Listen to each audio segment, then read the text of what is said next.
Kalau habitat ini rusak, maka banyak karbon yang dilepaskan kembali ke atmosfer.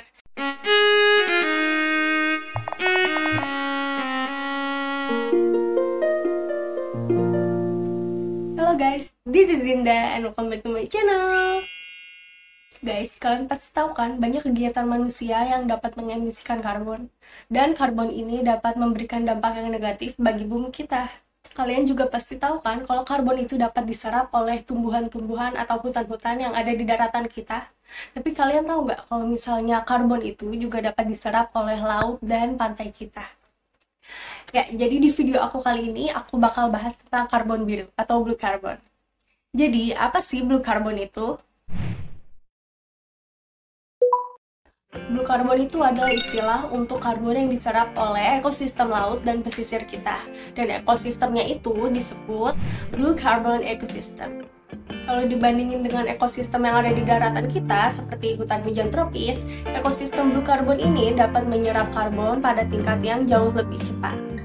Nah, yang termasuk ekosistem blue carbon ini, yang pertama adalah mangrove. Mangrove ini merupakan pohon, perdu, atau palem yang sebagian besar itu hidupnya ada di rawa-rawa pesisir yang rawan banjir oleh air asin saat laut pasang. Pohon mangrove ini dikenal dapat menahan abrasi. Tapi selain dapat menahan abrasi, seperti pohon-pohon lainnya, pohon mangrove ini juga memiliki salah satu fungsi yang sangat penting, yaitu dapat menyerap dan menyimpan karbon.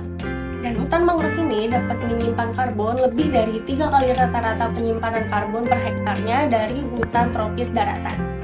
Lalu ada juga ekosistem padang lamun. Lamun adalah tanaman air yang berevolusi dari tanaman darat. Mereka memiliki bunga, biji, batang seperti tanaman darat dan dapat berfotosintesis. Dan hal ini juga yang membuat mereka sebagai carbon sink atau penyerap karbon. Karbon yang diserap oleh padang lamun ini dapat disimpan hingga ribuan tahun. Padang lamun ini dapat menyerap karbon sebesar 83.000 metrik ton per kilometer perseginya, di mana angka ini merupakan angka yang lebih besar dibandingkan karbon yang dapat diserap oleh hutan yang ada di daratan, yaitu sekitar 30.000 metrik ton per kilometer persegi. Lalu ekosistem selanjutnya yaitu salt marshes atau rawa asin. Rawa asin ini merupakan ekosistem yang ditumbuhi oleh tanaman-tanaman yang toleran terhadap garam seperti herba, rerumputan, dan semak rendah. Dalam prosesnya, ekosistem karbon biru ini seperti halnya tanaman hijau lainnya, mereka menyerap karbon dioksida melalui fotosintesis untuk membentuk biomasa. Sebagian kecil karbon itu kembali ke atmosfer melalui proses respirasi dan juga dekomposisi. Tapi sebagian lainnya itu terkubur di dalam tanah dan semakin lama mereka itu terbawa lebih jauh dan terkubur di dalam sedimen laut. Terpisah dari atmosfer, tanah dan sedimen bawah laut ini menjadi penyerap karbon jangka panjang yang sangat baik. Hal ini disebabkan oleh kondisi anaerobik atau tanpa oksigen dari tanah yang ada di pesisir dan laut itu karena mereka tergenang oleh air. Jadi, proses penguraian karbon yang masuk ke dalam tanah di laut dan pesisir itu terjadi sangat lambat, bisa membutuhkan waktu dari ratusan hingga ribuan tahun.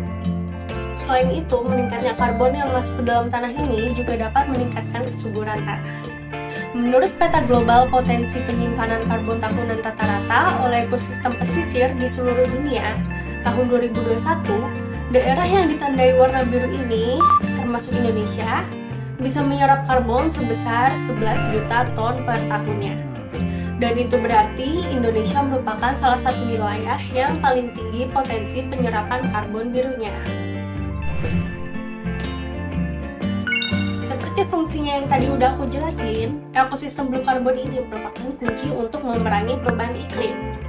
Tapi sayangnya kondisi mereka itu semakin terancam karena polusi, cuaca ekstrim, dan juga pembangunan di pesisir. Dan kalau habitat ini rusak, maka banyak karbon yang dilepaskan kembali ke atmosfer, di mana dapat meningkatkan jumlah karbon yang ada di atmosfer kita secara signifikan. Dan itu berarti hal tersebut dapat berkontribusi terhadap perubahan iklim di bumi kita.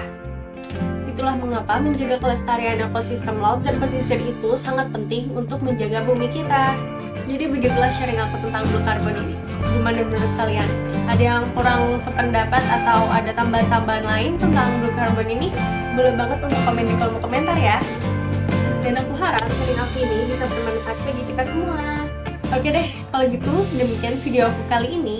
Jangan lupa untuk klik tombol like, comment, dan subscribe-nya. See you on the next video. Bye!